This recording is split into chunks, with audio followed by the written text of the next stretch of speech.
Vinde, Espírito Santo, vinde por meio da poderosa intercessão do Imaculado Coração de Maria, vossa amadíssima esposa.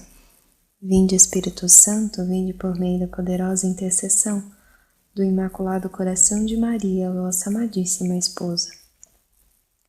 Vinde, Espírito Santo, vinde por meio da poderosa intercessão do Imaculado Coração de Maria, vossa amadíssima esposa.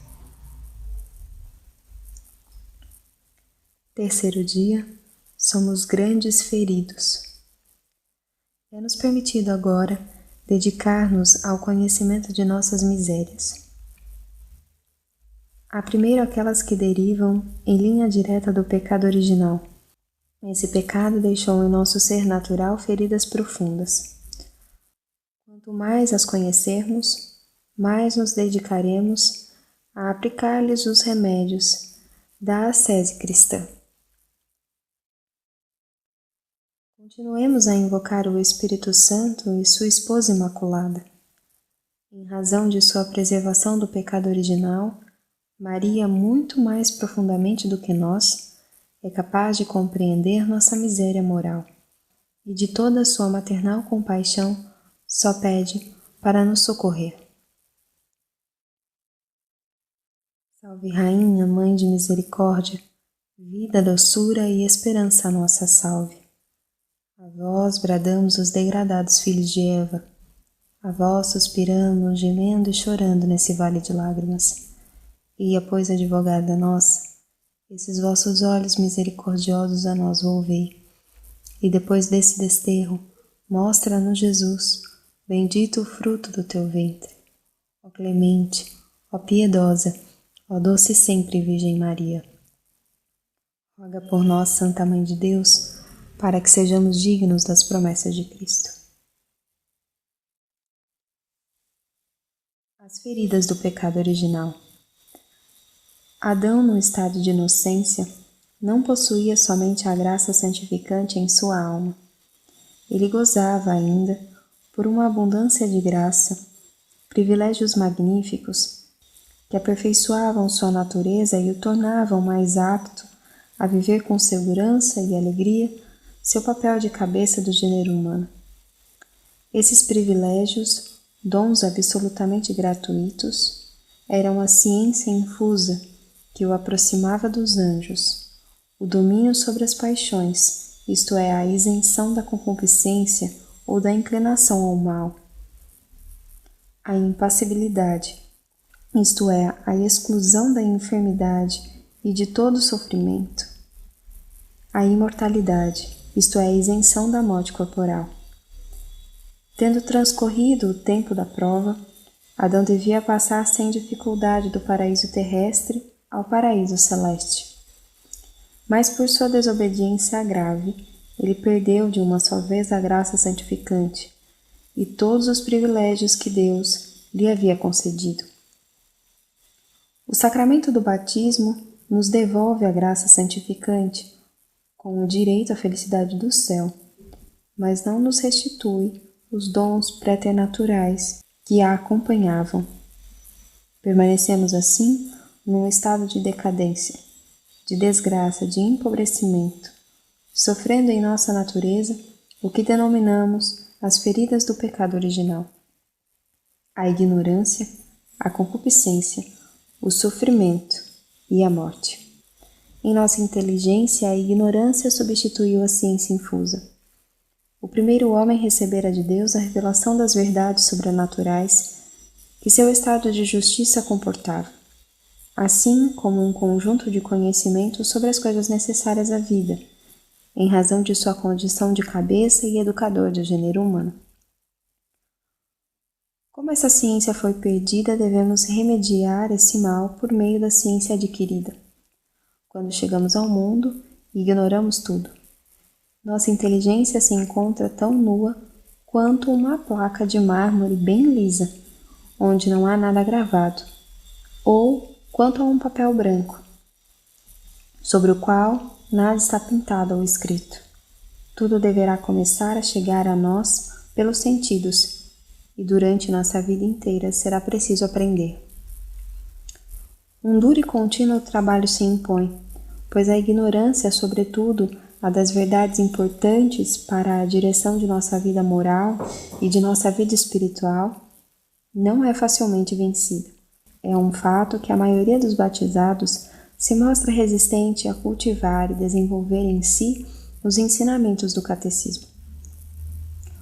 Contentam-se com pouco, não compreendem que importaria nunca se desabituar do estudo das verdades reveladas.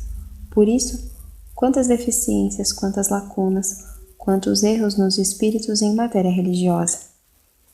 Mesmo naqueles que se dirigem decididamente ao conhecimento de Deus e das coisas divinas, que se dedicam a reduzir tanto quanto possível a ignorância nativa por meio da inteligência dos mistérios da fé e pelas iluminações provenientes dos dons do Espírito Santo, uma grande parte de obscuridade permanece. Avançam às cegas rumo à plena luz reservada à glória, sabendo bem que se entregam ao estudo de uma ciência infinita, mas que produz sua beatitude neste mundo. Ó Senhor, suplicava Santo Agostinho, que vossas escrituras sejam sempre minhas castas delícias, que eu beba de vossas águas salutares, desde o começo do livro sagrado, em que vemos a criação do céu e da terra, até o fim, onde contemplamos a consumação do reino perpétuo de vossa cidade santa.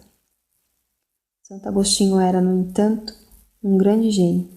O que pensar então de nós mesmos e de nossas ignorâncias humilhantes? Com a ciência infusa, o pecado original nos fez perder igualmente o domínio sobre as nossas paixões. A vontade de Adão inocente, especialmente fortificada pela graça, mantinha facilmente a ordem em meio às tendências das faculdades inferiores. O poder da imagem de Deus na alma era tamanha que sobre tudo tinha controle. O corpo estava submisso à alma, como a alma estava submissa a Deus. Com o desaparecimento da graça, o domínio sobre as paixões também desapareceu. Nossas faculdades reclamam, às vezes imperiosamente, suas satisfações. Nossos sentidos exteriores, nossos olhares, por exemplo, dirigem-se com avidez ao que agrada à curiosidade. Nossos ouvidos escutam com zelo as novidades que se apresentam. Nosso tato busca as sensações agradáveis. O mesmo se dá com nossos sentidos interiores. A imaginação representa para nós toda sorte de cenas mais ou menos sensuais. Todos esses sujeitos revoltados tentam arrastar o consentimento da vontade. É a tirania da concupiscência. A inclinação violenta ao mal, a atração desordenada pelos prazeres proibidos. Seguramente a vontade pode resistir, mas ela mesma experimenta os efeitos da desobediência de nosso primeiro pai. É difícil para ela se submeter a Deus e aos seus representantes sobre a terra. Tem pretensões à independência, de bom grado pensa bastar a si mesma. Por isso, quantos esforços são-lhe necessários para vencer os obstáculos que se opõem à realização do bem. Quanta fraqueza, quanta inconstância nesses esforços. Quantas vezes ela se deixa arrastar pelo sentimento e pelas paixões. São Paulo descreve em termos tocantes essa deplorável fraqueza. Eu não faço o bem que quero, mas faço o mal que não quero. Vejo nos meus membros outra lei que se opõe à lei do meu espírito e que me faz o escravo da lei do pecado que está nos meus membros. Infeliz de mim! Quem me livrará deste corpo de morte? É a luta da carne contra o espírito. Todo filho de Adão a experimenta vivamente em sua alma. A graça batismal, desenvolvendo-se em uma vida cristã verdadeiramente virtuosa, corrige e atenua essa propensão ao pecado, mas nunca a cura inteiramente. O domínio sobre eles mesmos, quase sem falha, que admiramos nos santos, é o resultado de lutas heróicas e de pacientes esforços, sustentados por uma graça poderosa. Quanto às duas outras feridas do pecado original, o sofrimento e a morte, elas permanecem inelutáveis e implacáveis para todos. Devemos comer nosso pão com o suor do nosso rosto, expostos às doenças e enfermidades de toda sorte, esperando voltar um dia à terra da qual fomos tirados. Mas aqui também, com a graça redentora, usada proveitosamente, podemos santificar o sofrimento e suavizar o que a morte comporta de pavoroso e de cruel. Lembremo-nos do que diz São Montfort quanto à morte dos fiéis escravos de Maria. Ela é doce e tranquila, tendo ordinariamente a assistência da Virgem, para conduzi-los pessoalmente às alegrias da eternidade. Os remédios da ascese cristã. Conhecendo as feridas que carregamos em nossa natureza humana, importa-nos não somente crer no dogma do pecado original, mas, em consequência disso, desenvolver em nós, de maneira habitual, uma grande humildade de espírito. Essa humildade será o primeiro remédio para a nossa miséria nativa. É impossível conceber seres decaídos que se exaltam. Resta, contudo, que somos seres enfraquecidos, empobrecidos, degradados, desfigurados, privados dos dons magníficos. A natureza era feita para a graça. Quando dizemos privação, falamos de uma coisa que falta, enquanto devia estar presente, e por isso mesmo é um mal, é uma desordem essa ausência. É uma desordem diante de Deus, é uma desordem do pecado original, acarretando todas as consequências que assinalamos. Ainda que pessoalmente não sejamos culpados por ele, devemos nos humilhar. Essa é a atitude que nos convém. Ela vai nos ajudar agora a melhor conhecer as tendências perniciosas que predominam em nós e se opõem à aquisição das virtudes. Elas são a causa mais frequente de nossos pecados atuais. Essas tendências, chamadas comumente de defeitos dominantes, não são outra coisa senão um apego a si mesmo, enraizado mais fortemente em uma ou outra das três grandes cobiças que nos arrastam para o mal: o orgulho, a cobiça da carne e a cobiça dos olhos. Importa conhecê-las bem, a fim de estar em condições de melhor combatê-las. O orgulho nos arrasta a um amor excessivo por nossa pessoa. Esse amor se manifesta de diversas maneiras, sob a forma de egoísmo, ou de vaidade, ou de presunção, ou ainda de ambição com o desejo de dominar. Certas naturezas são de um egoísmo muito acentuado, sempre pronto a se mostrar. O eu vem em primeiro lugar. Tudo está concentrado em si mesmo. Não há preocupação ou inquietação senão em relação a si. A natureza fecha-se em si mesma como se fosse seu próprio centro. Não pensa nos outros, nem se interessa por eles, não desenvolve simpatia. Esse defeito traz muito sofrimento aos que a cercam. Não podeis dizer nada, nem sobre uma dificuldade, nem sobre uma alegria, nem evocar uma lembrança, ou relatar vossas impressões, sem que vosso interlocutor, de imediato, sem dar ouvidos a nada, vos dirija ao que ele mesmo viu, conheceu, experimentou. Eu isto, eu aquilo. É sempre o eu posto adiante. Outras naturezas são vaidosas. Buscam a estima, a aprovação, o louvor. A exibição não as constrange. Falam de si com vantagem, de sua inteligência, de suas capacidades, de seus talentos, de suas habilidades, e também de sua família, de suas relações, de seus sucessos, que sempre superaram o sucesso dos outros. Gostam também de atrair sobre si a atenção por certas maneiras de agir, de vestir, de aparecer, por uma pompa que manifestam sempre que há ocasião, ou por singularidades que se permitem, medíocres satisfações que privam a alma de muitos méritos. Outros apresentam o defeito da presunção. Trata-se de uma confiança ilimitada em si mesmo, em suas faculdades naturais, em sua ciência, sua força e até mesmo em suas virtudes, donde a tendência a se elevar acima dos outros, a querer fazer coisas surpreendentes, e mais ainda a desejar sempre ter razão, a não conhecer seus erros, a não considerar as advertências recebidas, a não se dobrar, a não ceder, muito mais a resistir a tudo e contra tudo. e diante de uma resistência irritam-se, indispõem-se, chegam às vezes à cólera, que faz perder o controle das faculdades. Esse defeito, como vimos, era o do apóstolo Simão Pedro, cabeça do colégio apostólico.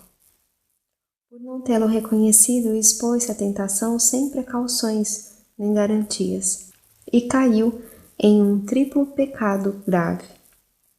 Acrescentemos em seu louvor que, depois de ter reconhecido e chorado suas negações, tornou-se o mais humilde de todos, como testemunhou sua morte na cruz. A ambição e o desejo de dominar derivam da mesma fonte. A natureza ama e busca as honras, as dignidades. Quer chegar aos primeiros cargos, e por isso mostra-se lisonjeira, elogiosa, buscando o favor dos que estão no alto. Quando ali chega de fato para manter seu posto, não pensa duas vezes antes de afastar as pessoas que a incomodam, e cerca-se de outras que as adulam. A inveja ou o ciúme entram então em jogo em relação a quem exerça uma ascendência capaz de destruir sua situação elevada ou rivalizar com as qualidades brilhantes que admira em si. Sofre ao ouvir louvar os outros, esforça-se para atenuar esses elogios por meio de críticas malignas. Tal é a triste demonstração do defeito de orgulho. Como vemos, ele se opõe antes de tudo ao espírito de humildade. A cobiça da carne leva-nos a amar o corpo mais do que devemos. É uma tendência muito pronunciada a se dedicar excessivamente às satisfações que o afetam. Aqueles em que domina essa cobiça têm de lutar mais do que os outros contra a preguiça, a gula e contra as afeições sensíveis. A preguiça faz recuar diante de todo esforço corporal. O trabalho assíduo, as obrigações, os empregos que reclamam uma coragem perseverante.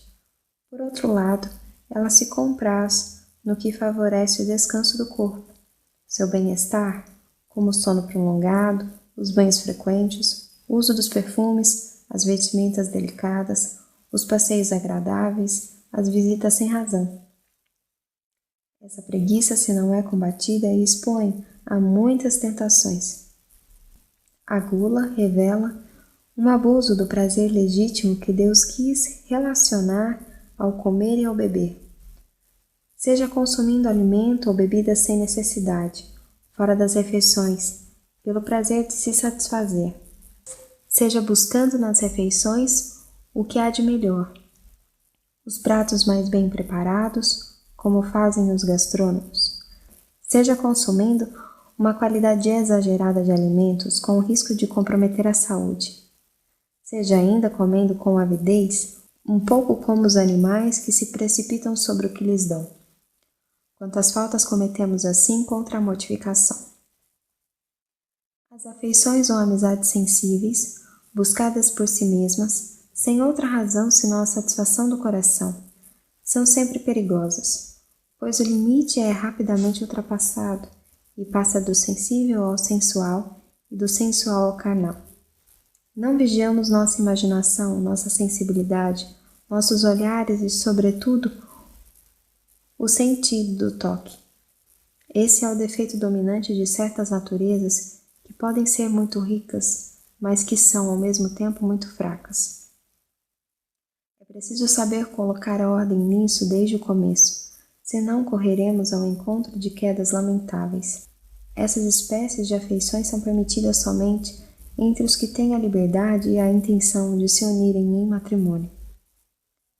A cobiça dos olhos inclina à avareza, que entendemos aqui como um apego exagerado aos bens que se possui ou dos quais se pode dispor. Temos a tendência de guardar de modo ciumento nosso dinheiro uma vez adquirido. Gastamos com pesar, com mesquinharia. Recusamos ajudar os nossos. Não damos nada ou quase nada aos pobres e às boas obras. Em vez de economizar sabiamente, capitalizamos com exagero, por medo de que venha a faltar, e sem confiar no Pai dos céus, que cuida das nossas necessidades. Assim, pouco a pouco, os olhos se cravam na terra, como se fôssemos permanecer nela para sempre. Todos esses defeitos não são pecados em si mesmos, mas nos fazem cometer muitas faltas, em geral veniais, e à medida que os satisfazemos, eles se fortificam e se tornam cada vez mais exigentes. Podem então arrastar-nos aos pecados graves, e até a transformar em hábitos viciosos, tirânicos. É então que as consequências do pecado original somam-se às consequências muito mais acentuadas dos pecados pessoais. O preceito evangélico da renúncia se impõe.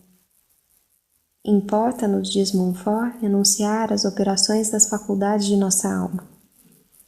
No que concerne à nossa inteligência, renunciar a esse mal, que é a ignorância religiosa. Dediquemo-nos a conhecer o que diz respeito a Deus, nosso fim derradeiro, e aos meios de chegar a Ele. Esse conhecimento é primordial. Seria insensato se ocupar das ciências humanas e negligenciar a ciência da salvação. Quantos batizados, muito instruídos neste ou naquele ramo do saber humano, têm um conhecimento bastante imperfeito das verdades cristãs? Renunciar a essa vã curiosidade, que busca, antes de tudo, e de maneira excessiva, as leituras agradáveis, como os dos romances, dos jornais e de certas revistas da moda, onde a alma não encontra nada que possa elevá-la ou enriquecê-la. Fazemos assim o agradável passar à frente do útil e do necessário. Perdemos um tempo precioso, transformamos o que devia ser momento de relaxamento em um momento de ocupação vazia que se prolonga e prejudica grandemente o bom emprego do dia. Renunciar também e, sobretudo, a essa particularidade de orgulho de espírito, que pretende bastar a si mesmo e se inclina com dificuldade diante dos ensinamentos da fé ou das diretivas do magistério. No que concerne à vontade, que é em nós a faculdade mestra, a causa dos nossos méritos ou deméritos, devemos renunciar a seguir às exigências das faculdades inferiores, a fim de sempre submeter perfeitamente o nosso querer ao de Deus. O que exige muitos sacrifícios, em particular o sacrifício de nossos gostos, de nossos caprichos, de nossos interesses naturais. Renunciar à irreflexão, que nos faz seguir o impulso do momento. Não refletimos antes de agir, não nos perguntamos o que Deus espera de nós. Renunciar à displicência, à indecisão, à falta de força moral, todas as coisas que paralisam as forças da vontade. Importa adquirir, desenvolver as convicções de fé, que estimulam nosso querer e o determinam a escolher o que se conforma ao querer divino. Renunciar ao medo do fracasso. Ele é uma falta de confiança e, por isso mesmo, diminui singularmente nossas forças. Importa, ao contrário, lembrar-nos de que com o auxílio da graça temos a certeza de alcançar bons resultados. Renunciar também a esse outro medo que é o respeito humano. Temendo as críticas ou as zombarias dos outros, apoiamo-nos menos sobre o julgamento de Deus, o único que importa. Nossa vontade é assim enfraquecida. Quanto aos maus exemplos, devemos resistir-lhes com força, pois nos arrastam mais facilmente na medida em que correspondem a uma propensão de nossa natureza. Vimos em nossas meditações dos dias preliminares que é nosso Senhor que devemos imitar, e não o mundo. É preciso, além disso, diz Montfort, renunciar às operações dos sentidos de nosso corpo. Isto é, devemos ver como se não víssemos, ouvir como se não ouvíssemos, nos servir das coisas deste mundo, como se não o fizéssemos. Essa é a doutrina do apóstolo São Paulo em sua primeira epístola aos Coríntios. Decorre disso que devemos renunciar aos olhares gravemente culpados, aqueles que são comandados por maus desejos. Nosso Senhor reprova-os energicamente quando diz: se o teu olho direito é para ti causa de queda, arranca-o e lança-o para longe de ti, porque é melhor para ti que se perca um dos teus membros, seja lançado na geena. o que não quer dizer que devemos furar nossos olhos, mas que é preciso saber arrancar seu olhar da visão de pessoas ou objetos que são motivo de escândalo. Mas devemos também renunciar aos olhares simplesmente curiosos. Eles podem suscitar tentações, são sempre causa de uma multidão de lembranças e de imagens que dissipam a alma, obstruem a memória e ocasionam a maior parte das nossas distrações na oração. Purifiquemos nossos olhares, pousando-os sobre tudo o que é de natureza a elevar nossa alma e a nos fazer bendizer o Criador. No que concerne às palavras contrárias à pureza ou à caridade, se não podemos evitar ouvi-las, ao menos não as escutemos. Não ofereçamos a elas um ouvido atento. Sobretudo, não interroguemos para estabelecer ou prolongar uma conversação já perniciosa em si mesma. É muito raro que conversações desonestas ou contrárias à caridade não produzam efeitos desastrosos nos que as escutam. As primeiras acendem desejos maus e provocam o pecado. As segundas conduzem a falatórios que prejudicam a reputação do próximo. Somos levados a repetir o que ouvimos. Apreciemos as conversações que são luz e benevolência, ao mesmo tempo que sábia distração. Assim usaremos deste mundo como se não usássemos, sabendo que tudo nele é passageiro, caduco, efêmero. É o que São Paulo denomina morrer todos os dias. Jesus, recorrendo a uma comparação que lhe é familiar, já havia dito: se o grão de trigo que cai na terra não morrer, fica infecundo, mas se morrer, produz muito fruto. Se não morremos para nós mesmos, explica Montfort, e se nossas devoções mais santas não nos levam a essa morte necessária e fecunda, não produziremos fruto que valha para a vida eterna. Nossas devoções se tornarão inúteis. Todas as nossas obras de justiça serão manchadas por nosso amor próprio e por nossa vontade, o que fará que Deus abomine os maiores sacrifícios e as melhores ações que possamos realizar. No momento de nossa morte, nos encontraremos com as mãos vazias de virtudes e de méritos. Não teremos uma centelha do puro amor, que só é comunicado às almas mortas para si mesmas, cuja vida está escondida com Jesus Cristo em Deus. Tenhamos, pois, a coragem, com a graça divina, de não recuar diante do austero preceito da negação de si mesmo. Ele é a condição primeira e indispensável de nossa caminhada após o Divino Mestre. Mas, como a graça divina nos é dada por Maria, as meditações que seguirão, ainda continuando a descobrir nossas misérias, nos mostrarão que poderoso socorro é a Santíssima Virgem, quando sabemos fazer bom uso de seu papel providencial, de mediadora. Longe de nos apoiar somente sobre nossos esforços pessoais, nos dedicaremos a recorrer continuamente à sua ajuda e intercessão. Assim, cultivaremos e desenvolveremos em nós a virtude da humildade, e Maria estará presente para fortificar nossa vontade na luta contra nós mesmos e contra os inimigos que se opõem ao nosso progresso espiritual e que moram dentro de nós. Ave Maria, cheia de graça, o Senhor é convosco. Bendita sois vós entre as mulheres, bendito é o fruto do teu ventre, Jesus. Santa Maria, Mãe de Deus, roga por nós os pecadores, agora e na hora da nossa morte. Amém.